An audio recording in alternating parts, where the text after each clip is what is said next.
Kaibigan, hindi ba ito yung taong pwede nating takbuhan?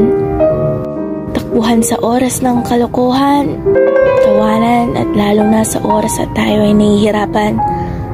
Kaibigan na nag-aas ng kumot na mayakap sa tuwing tayo ay malungkot at kinakabahan. Kaibigan na iyong masasandalan na tutulong upang bigyang kaginhawaan ng kalungkutang iyong pinagdaraanan. Nagpapasalamat ako na nagkakilala tayo. Nagpapasalamat ako na tamang tao ang nakilala ko. Sa kahit abusadong mundo ay pwede pa pala akong magtiwala ng buo. Asahan mo na di ko malilimutan ang ating mga pinagsamahan. Dahil ito na'y nakatatak sa aking puso't isipan, mga memoryang aking babalikan dahil di ka lang basta kaibigan, kundi isang kapatid na di ko malilimutan.